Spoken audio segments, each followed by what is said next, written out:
네, 할렐루야, 할렐루야. 7월 22일 일일 화요 새벽 예배 주님의 전화를 오신 모든 성도님들을 예수님 이름으로 환영하고 또 축복합니다. 우리의 믿음과 우리의 마음을 하나님께서 정금같이 연단해 주셔서 항상 저희들 주님 보시기에 정직하고 겸손한 삶을 살아가는 저희들 모두가 되길 소망합니다. 네, 우리 이 시간 함께 주님께 간절히 소망하는 마음으로 찬송하며 나갑시다.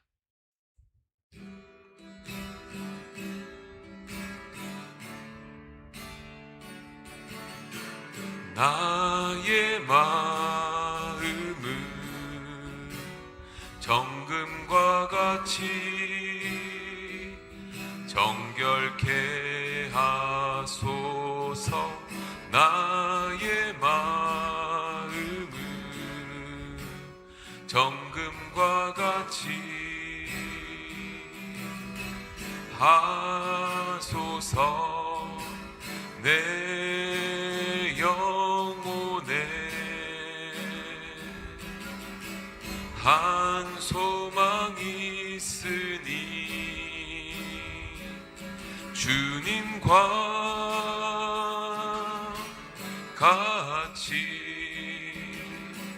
거룩하게 하소서. 나의 삶을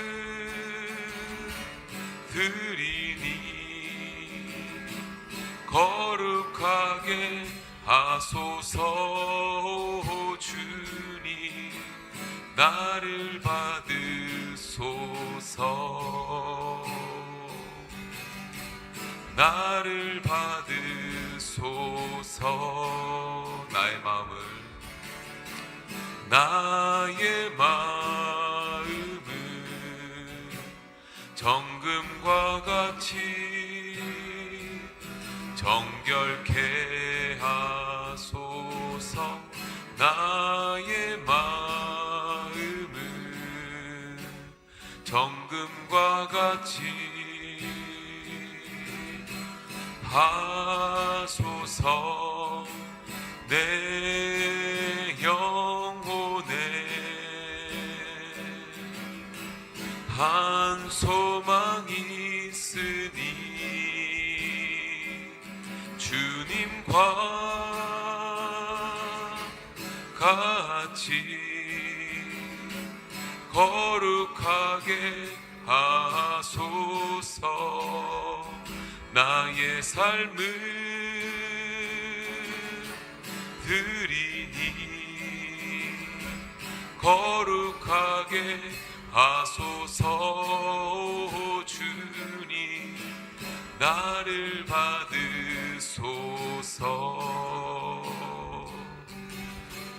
나를 받으소서. 내 영혼에 한 소망이 있으니 내 영혼에 한 소망이 있으니 주님과 같이 거룩하게 하소서. 나의 삶을 드리니 거룩하게 하소서. 주님 나를 받으소서.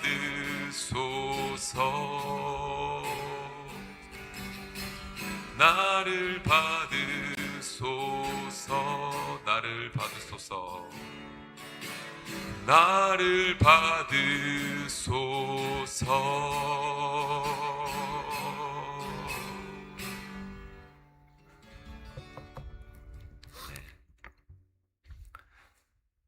사랑과 은혜가 풍성하신 하나님, 우리의 잠든 영혼을 깨워 이 새벽에 기도의 자리, 은혜의 자리로 불러주시니 감사드립니다.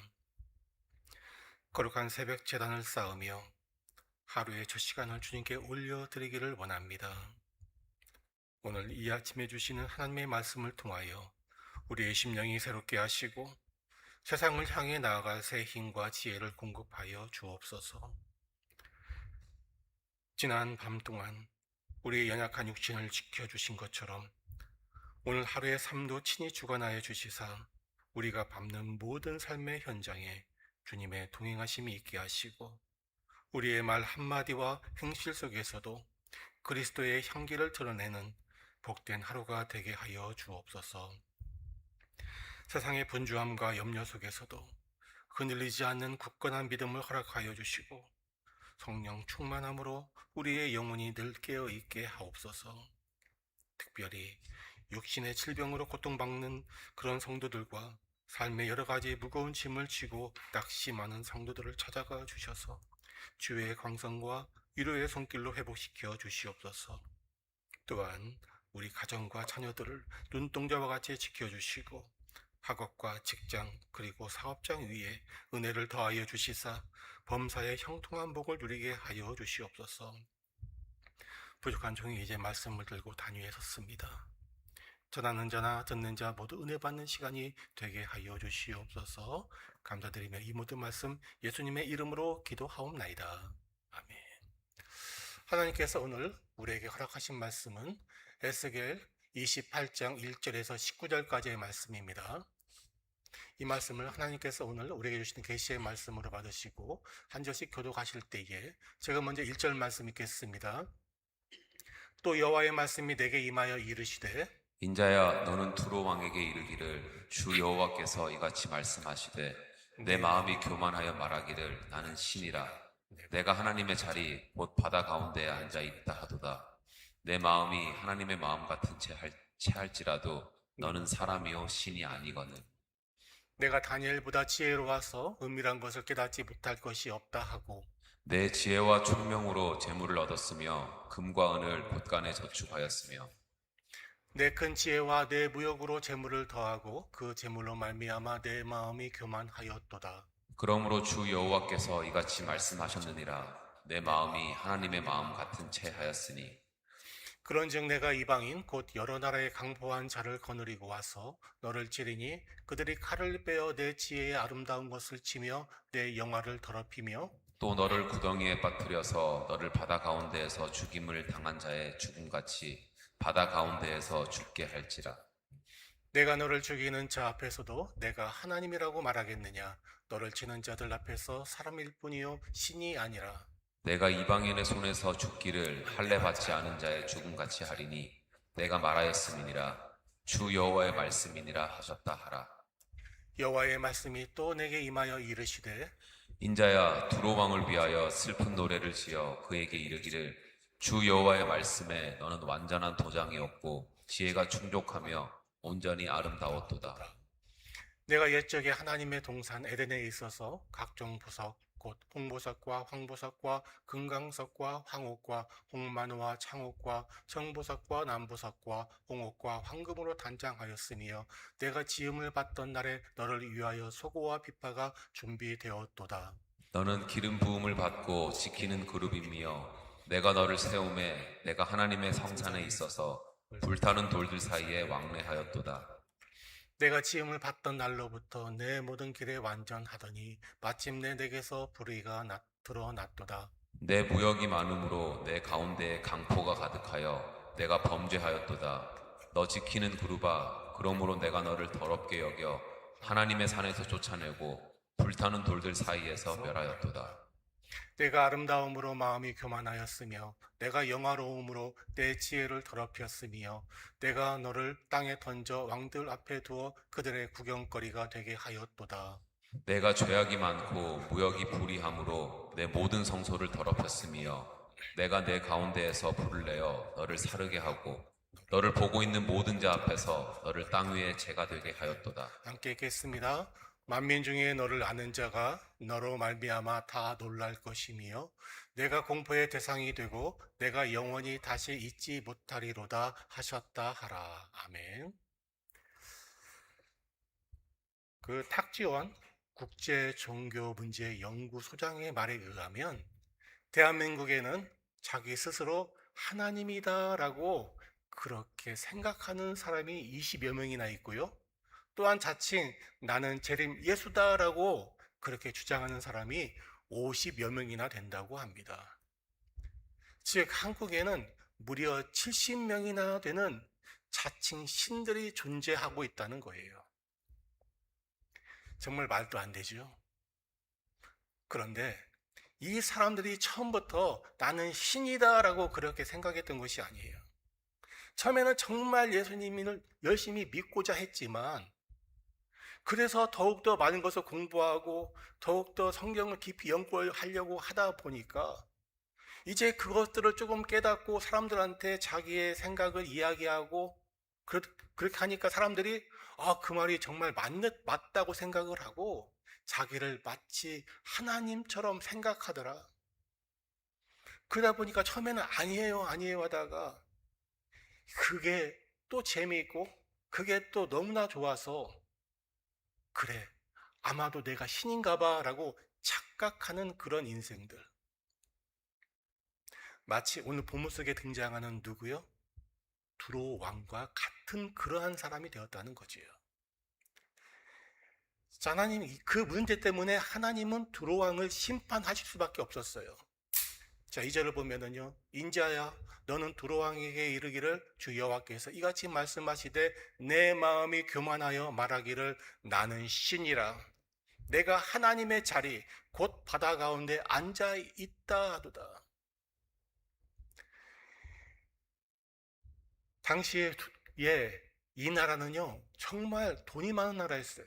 부강한 나라였어요. 하는 일마다 잘 됐습니다. 그러다 보니까 주변에 있는 나라들이 두로 왕 대단해. 어떻게 왕은 이처럼 그러니까 하늘의 뜻을 잘 살펴서 하는 일마다 잘 되게 이렇게 살고 있습니까? 부럽습니다. 이게 비단 하루 이틀 일이 아니에요. 1928년에 그 페니키아 지역의 북쪽에 있는 국경지대의 옛날 고대 항구인 우가리트라는 지역에서 한 농부가 점토판을 하나 발견합니다. 점토판이요? 근데 그 안에 담겨 있는 내용은 이래요. 이 두로 왕은 한마디로 그 당시에 신이었던 우리가 믿는 하나님이 아닙니다. 가나안 사람들이 믿고 있는 바알의 아버지 우상이죠. 엘의 아들로서 바알과 동격이라는 거예요. 그래서 그가 그러한 신적인 존재이기 때문에 바알의 뜻을 이어받아서 사람들을 다스리고 통치하고, 그러다가 그가 죽어서는 지하세계에 내려가서도 신적인 존재가 되어 살아있는 사람들의 제사와 숭배를 받는 그런 존재라고 거기에 기록되어 있습니다. 무려 지금부터 3400여 년 전에 이미 두로 왕은 스스로 신이었다라고 그렇게 생각하고 있었다는 거예요. 여러분 생각해 보세요. 이렇게 사람들이 자기를 신처럼 모시니 얼마나 이 두로 왕이 교만했겠습니까? 그러면서 그가 이렇게 이야기를 해요. 3절부터 볼까요? 내가 다니엘보다 지혜로워서 은밀한 것을 깨닫지 못할 것이 없다. 이 당시에 이 왕은요 엣바알 3세입니다. 근데 그 당시에 다니엘의 명성이 너무나 뛰어났어요. 바벨론 큰 나라죠. 그러다 보니까 사람들이 그 입을 통해서 너 바벨론에 있는 다니엘이라는 사람 알아? 그 사람이 느부갓네살 왕이 꿈을 꿨는데 그가 사람들한테 자기 꿈 해몽을 시키면서 자기 꿈이 어떻다고 이야기를 하지 않았어. 그러면서 자기의 꿈과 함께 그 해석을 말하지 않으면 전국에 있는 모든 지혜자를 죽이려고 명령했는데 글쎄 다니엘이 딱 나타나서 그 꿈을 그대로 이야기하고 그 꿈에 대한 해석을 이야기하는 거예요. 근데 왜 다니엘이 그걸 알게 되었을까? 바로 다니엘은 크고 위대하신 하나님께서 그 은밀한 비밀을 알려줬기 때문에 다니엘이 그 사실을 알았던 거야 라는 그 말에 이 두로 왕은 마음이 아팠겠지요. 나는 그 다니엘이라는 노예, 한마디로 망한 나라에서 끌려갔던 이 다니엘이 명성이 높은데 나는 왕이잖아. 근데 왜 내 명성이 다니엘보다 떨어져야 돼? 하면서 다니엘을 계속해서 끌어내리는 거지요. 내가 다니엘보다 더 지혜롭다. 그 지혜로운 원인이 뭐라고요? 4절에서 내 지혜와 총명으로 재물을 얻었으며 금과 은을 곳간에 저축하였으며. 내 곳간을 봐. 금과 은이 산더미처럼 쌓여 있어서 나는 그 금과 은 속에서 헤엄을 칠 수도 있어. 근데 내 지혜가 어찌 다니엘보다 더 크지 않겠느냐? 또한 내 지혜와 내 무역으로 재물을 더하고 그 재물로 말미암아 내 마음이 교만하였도다. 결국은 그 재물들이 뭡니까? 이 두로 왕의 교만의 원인이었다는 거지요. 여러분, 저는요, 이 말씀을 묵상하면서 그렇다면 이 두로 왕의 지혜는 어디에서 온 것인가라는 그러한 질문을 해보았습니다. 분명히 하나님께서 주신 지혜는 아니에요. 그러면 저는 창세기 3장에 우리 인간이 처음으로 타락했던 그 현장을 한번 생각해 보았습니다.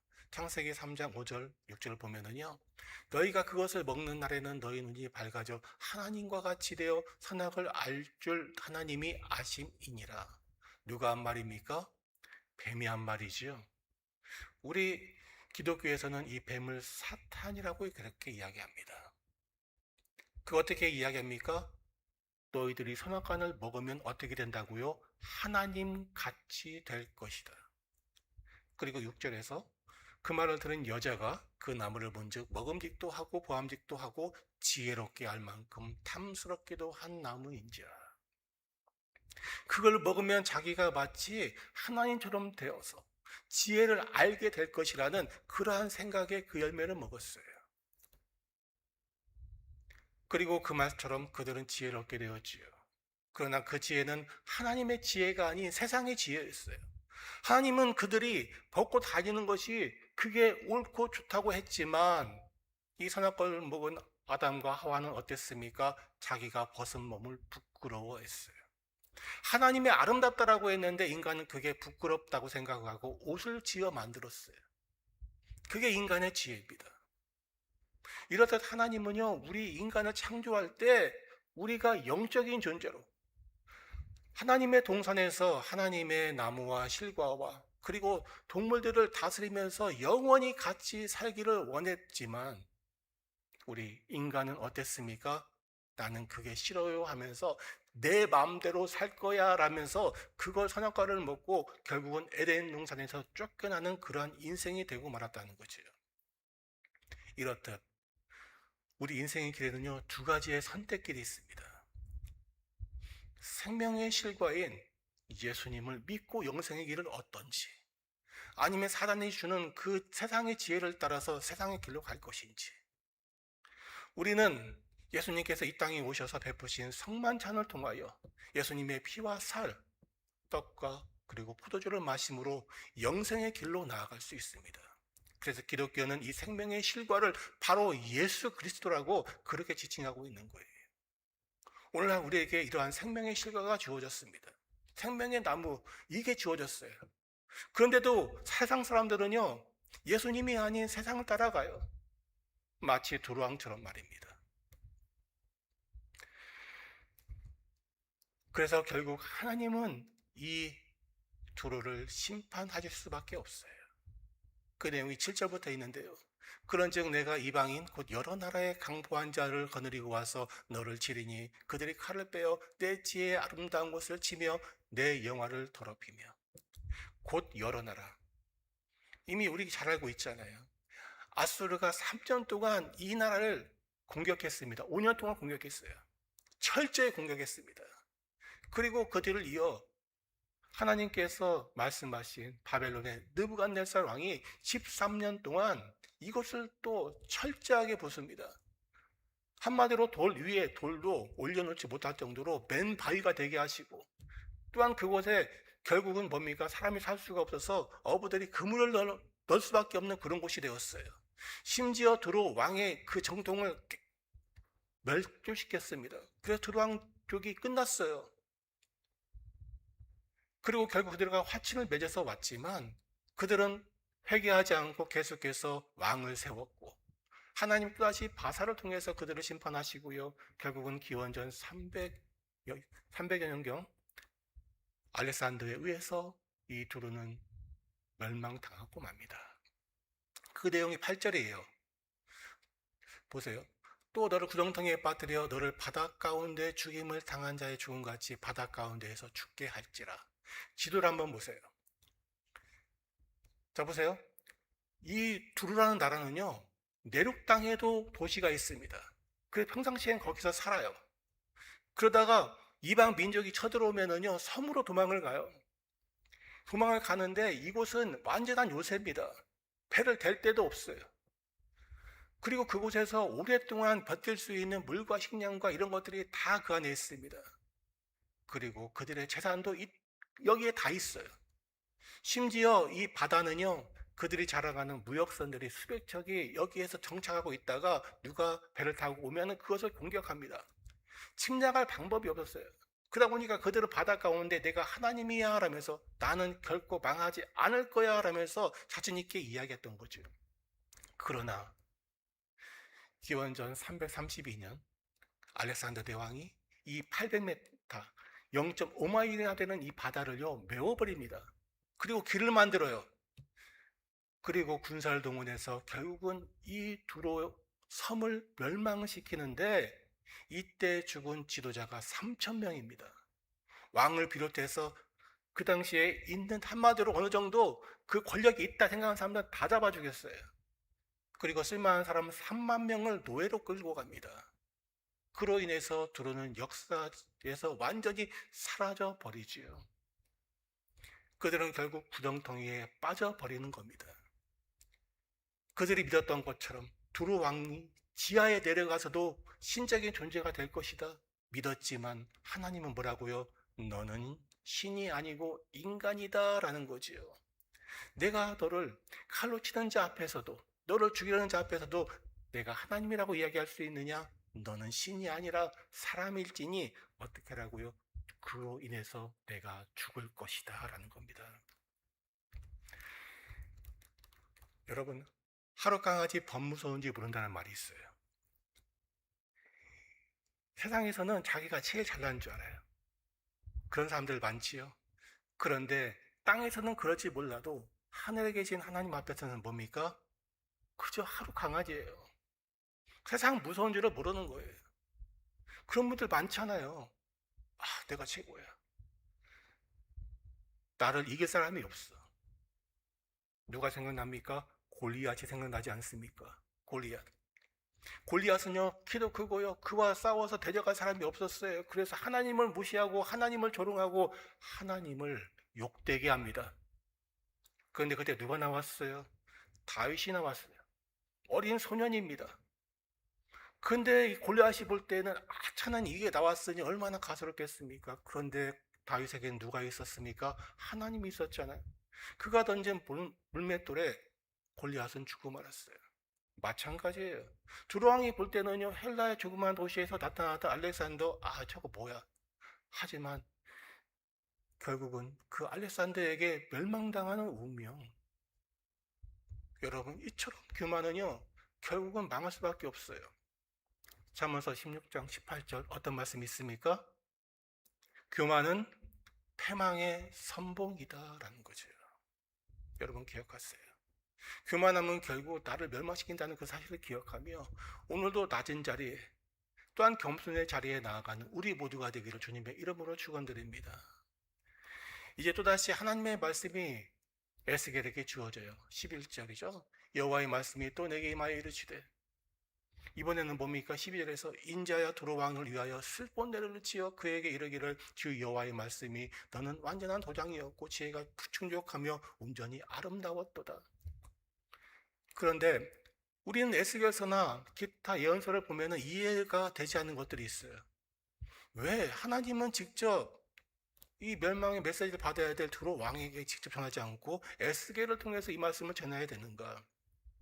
그 이유는요, 두루에는 하나님의 말씀을 받을 자가 없었어요. 그래서 뭡니까? 하나님의 말씀을 받을 수 있는 에스겔을 통해서 그들에게 전해야 되는 거죠. 우리들 또한 마찬가지예요. 우리가 말씀을 읽다가 이 말씀은 어떤 집사님 아니면 누구한테 꼭 들려주고 싶은 말씀이 있는데 라고 생각이 드는 순간 그건 뭡니까? 하나님께서 그 말씀을 그 사람한테 전하라는 그런 사인일 수도 있다는 얘기죠. 왜 그렇습니까? 그 말씀을 들어야 할 대상자는 마음이 다쳤거나 하나님을 모르기 때문에 그 말씀을 들을 수 없다는 거죠. 그래서 하나님께서는요, 우리를 통해서 너는 말씀을 맡은 자이니 그에게 가서 전하라라고 우리에게 그 말씀을 주신다는 사실을 기억하시기 바랍니다. 그런데 12절과 13절로 보세요. 그 내용이 좀 이상해요. 지금까지 하나님은요, 두로왕을 계속해서 너는 교만하고 멸망당할 것이야 라면서 그의 잘못된 걸 지적을 했는데 갑자기 너는 완전한 도장이었다. 너는 퍼펙해. 너는 완전한 롤 모델이야 라면서 그대로 지켜 세워요. 그리고 지혜가 충족하며 온전히 아름다웠다라고 칭찬하지요. 심지어 뭡니까? 내가 옛적에 하나님의 동산 에덴에 있어서 두로왕이 에덴의 동산에 있었대요. 그리고 그 문부석으로 모든 것으로 뭡니까? 그걸로 단장을 하였고 내가 지음을 받던 날에 너를 위하여 소고가 비파가 준비되었도다. 뭔가 좀 이상하지요. 심지어 14절 한번 보세요. 14절부터. 그렇죠. 자, 너를 기름 부음을 받던 지키는 그룹이여 내가 너를 세우며 내가 하나님의 성산에 있어서 불타는 돌들 사이에 왕래하였도다. 이게 뭐야? 왜 갑자기 두루왕을 이야기하는데 에덴 농산이 나오고 그리고 너는 뭐라고요? 기름 부음을 받고 지키는 그룹 천사래요. 여기에 대해서 해석이 분분합니다. 아직까지 정확한 해석이 뭐라고 이야기한 분이 없어요. 그 다음에 크게 세 가지 해석인데요. 그 내용은 이렇습니다. 이것은 뭡니까? 사단의 기원과 그의 타락과 함께 그 안에 있었던 누구? 두루 왕을 실제로 지배했던 사단에 대한 기원과 그의 멸망에 대한 것이다. 또 하나의 것은요, 아니다. 어떻게 사단이 에덴 동산에서 지어질 수 있느냐? 이것은 아담에 대한 이야기다. 그리고 아담에 대한 이야기고 아담의 타락으로 말미암아 그렇게 멸망했던 것처럼 두루 왕에 대한 것을 빗대어 이야기한 거다. 이게 2000년 전까지의 복음주의의 그런 주장이었어요. 그리고 현대에 와서는요, 이것도 저것도 아니다. 야, 이거 너무 다 이상해. 너무도 다 맞는 것 같지만 틀린 것들이 너무도 많아. 그러니 뭐라고요? 이것은 하나님께서 두루왕에게 지어주신 애가이기 때문에 두루의 부귀와 영화에 대한 것이고, 한마디로 두루왕에 대해서 좀 과장하게 애가 노래로 불렀기 때문에 이렇게 기록된 거야 라면서 주장하는 것들이 거의 대세예요. 그런데 이것도 좀 뭔가 좀 이상하다고 생각을 했든지 두 개를 절충합니다. 하나님은요, 우리의 중심을 보시고 우리를 보는 순간 우리의 시작인 우리의 조상을 보고 우리의 끝인 우리의 자손을 보면서 거기에 대해서 말씀을 하시는 분이 하나님이세요. 그러다 보니까 우리가 성경의 예언서나 이런 그 글들을 보면서 느끼는 것들이 있죠. 하나님께서 다윗에 대해서 이야기하시는 것 같은데 어느 순간 다윗의 후손으로 오실 예수님의 모습이 보이더라. 또한 홍해에서 애국 군대를 수장하면서 거기에 대한 감사의 표시로 하나님을 찬양하는 이스라엘 백성의 그 노래 안에 뭡니까? 왜 뜬금없이 여호와의 성산이 나오고 여호와께서 거하실 시온성에 대한 내용이 나온다는 얘기죠. 전혀 뜻밖의 이런 것들이 나오는 것을 볼 때에 하나님은 실제 두루왕을 마음을 쥐고 흔드는 사단, 그것을 보시고 사단의 그런 모습과 함께 두루왕이 그에게 쥐고 흔들린다는 그런 것을 표현하기 위해서 그렇다는 거지요. 마치 베드로가 사단에 의해서 그렇게 사용되었듯이 마태복음 16장 23절에 이런 말씀이 있죠. 예수께서 돌이키시며 베드로에게 이르시되 사단아 내 뒤로 물러가라 너는 나를 넘어지게 하는 자로다. 또한 누가복음 22장 31절 그러니까 예수님께서 마지막 때에 당할 심판과 여기에 대해서 이야기하면서 이런 말씀하시죠. 시몬아 시몬아 보라 사탄이 너를 밀가부르시 하려고 요구하였으나 그러나 내가 너를 위하여 믿음이 떨어지지 않기를 기도하였노니 하면서 말씀하시니까 베드로가 절대로 나는 예수님을 배신하지 않겠습니다 라고 하자 예수님이 내가 새벽에 닭 울기 전에 몇 번? 3번 나를 부인할 것이다. 여러분 이게 우리의 마음이에요. 우리는 어느 순간 유혹에 넘어갑니다. 유혹에 빠져요. 그리고 거기에서 왔다 갔다 할 수밖에 없는 그런 존재라는 거지요. 그러기에 하나님은 우리 마음의 중심을 보시고 내가 사단이나 아무튼 어둠의 세력에 이끌려서 움직이는지 아니면 하나님의 뜻에서 살고 있는지 그것을 보시고 우리에게 말씀하신다는 거지요. 여러분, 어떻게 보면 이런 문제 때문에 이 두 왕조차 사단에 이끌려 결국은 무너지고 말았지요. 자, 내가 지음받던 날로부터 내 모든 길에 완전하였더니 마침내 내게서 불의가 드러났도다. 그리고 그 원인이 뭐라고요? 내 무역이 많음으로 내 가운데 강포가 가독하여 내가 범죄하였도다. 결국은 그의 부와 그의 이 잘됨이 그에겐 독이 되어 멸망의 길로 나아갈 수밖에 없다는 거지요. 결국 17절의 말씀처럼 내가 아름다움으로 마음이 교만하였으며 내가 영화로우며 내가 내 지혜를 더럽혔으며 내가 너를 땅에 던져 왕들 앞에 두어 그들의 구경거리가 되게 하였도다 라면서 18절과 19절에서 결론을 이렇게 이야기합니다. 내 죄악이 많고 무역이 불의함으로 사람이 돈의 맛을 알면은요 강팍해집니다. 두랑도 마찬가지예요. 무역을 통해서 돈을 버는데 이 돈 버는 것이 마음에 들지 않아요. 그러면 더욱더 많은 것을 벌기 위해서 그 무역 대상국을 착취합니다. 쥐어짜요. 어떻게든지 돈을 벌기 위해서. 그리고 무력을 동원합니다. 너 돈 안 갚어? 아, 너 나하고 전쟁해야 하면서 그들과 싸우는 거예요. 결국은 뭡니까? 모든 자 앞에서 너를 땅 위에 죄가 되게 하였도다.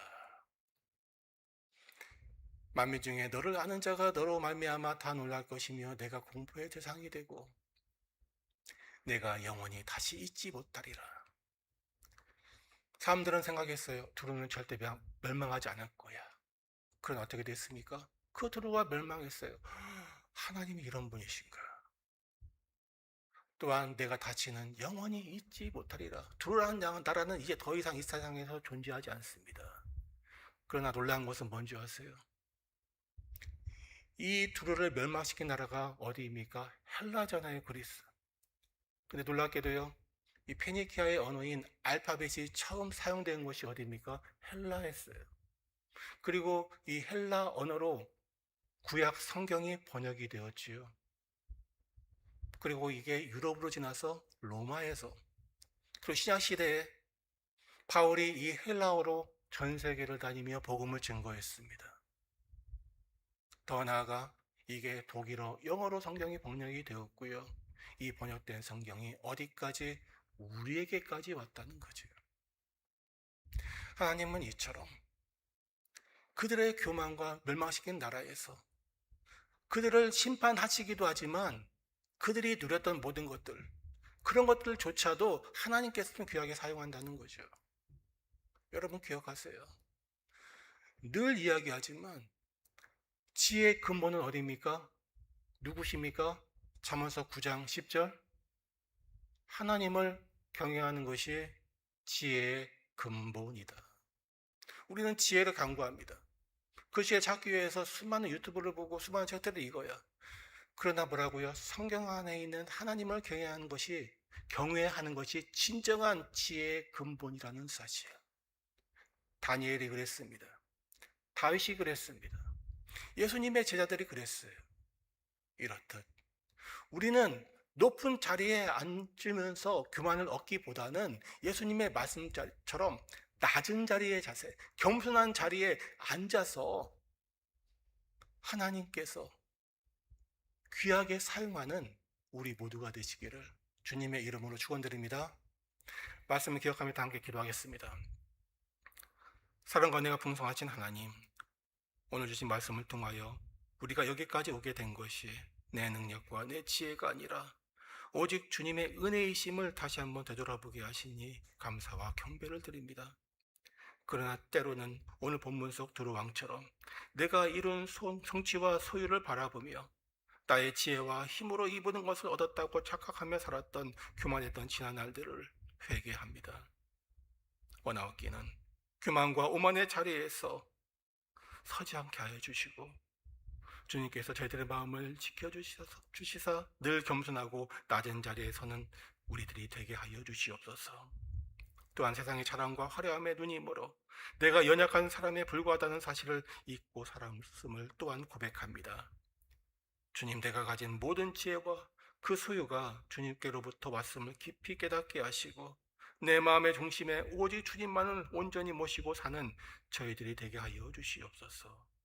교만은 패망의 선봉임을 기억하며 날마다 겸손하게 엎드려 하나님의 은혜만을 구하는 영혼이 되기를 원합니다.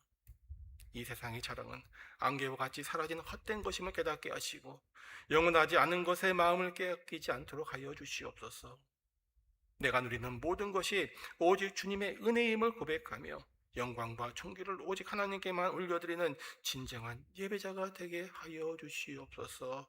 감사드리며 이 모든 말씀 예수님의 이름으로 기도하옵나이다.